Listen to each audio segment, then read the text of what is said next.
to Mark Regev in Tel Aviv. He is the spokesman for Israeli Prime Minister Benjamin Netanyahu. Sir, welcome. I want to start by asking you about a word that the Prime Minister is going to address the Israeli people sometime in the very near future. Can you tell us anything about that and what his message may be? Well, obviously, we lost a number of our fighting men today, and it's a sad day. Israel's a small country, and we've all got either brothers or sisters in the military, or children. It's a difficult time when we lose a group of our fighting men, but I think that there is an understanding that the mission is right, that the mission is just.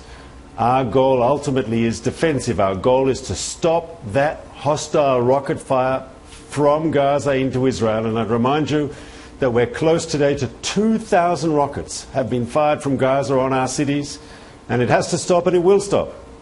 I want to ask you about short-term and long-term goals there. We understand that there's been, quote, huge resistance from Hamas as Israel's moved forward with this ground offensive. Short-term, I would assume it's all about just trying to quiet things down, bring some resolution. But long-term, how do you coexist with Hamas and these incoming rockets? Is it possible, as our Secretary of State heads that way, to broker any kind of short-term or long-term deal that's acceptable to Israel? It's possible, but we're up against a ruthless organization. I mean, Hamas is ultimately a very radical Islamist organization, not that different from ISIS in Iraq or Hezbollah in Lebanon or Boko Haram in Nigeria.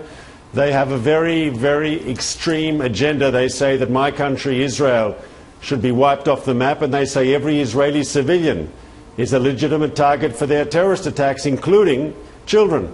So Hamas is very dangerous. We're hoping that we'll come out of this operation with their military machine significantly depleted, and with Hamas leaders understanding that they simply can't shoot rockets into Israel with impunity. How do you deal with the criticism that obviously children and civilians are involved when you have incursions like this? Well, obviously we don't want to see anyone, any civilians hurt or worse killed in the crossfire between us and Hamas. We make a maximum effort to avoid that. In fact, today, what's happening today on the ground is a good example of that. We are involved in a particular neighborhood in the northern Gaza Strip where they've been shooting rockets at us from, where you've got those terrorist tunnels that infiltrate into Israel so they can cause murder and mayhem on our side of the frontier. It's a place where they build missiles, store missiles, and shoot missiles at us. Now, for all those reasons, it's a legitimate target, and we have been for 3-4 days now urging the civilian population to leave this area because it is ultimately a combat zone. What's happened? What does Hamas say? Hamas tells the civilians to stay.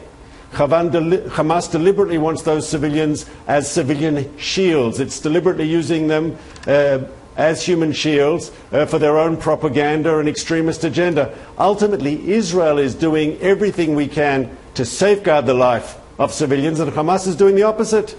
They are deliberately bringing Gaza's civilians into harm's way. We're almost out of time, but I very quickly want to ask you your reaction to the extension of time on the Iran nuclear talks now into November. You know, that's better than getting a bad deal. We always said no deal is better than a bad deal. And a bad deal is one that allows Iran to become a threshold nuclear state, and then it chooses at a time of it when it's good for Iran. They cross that threshold and can move to nuclear weapons. That's not good. We say the example is actually what President Obama achieved in Syria. There, the chemical weapons were dismantled and removed. The same principles we believe should be applied to Iran. Dismantle those elements that can make a nuclear weapon and remove them from Iran. That's the formula. Mark Regev, thank you, sir, for your time today. We will continue to monitor the situation and watch as your Prime Minister prepares to speak to the country there as well. Thank you, sir. My pleasure. Thank you for having me.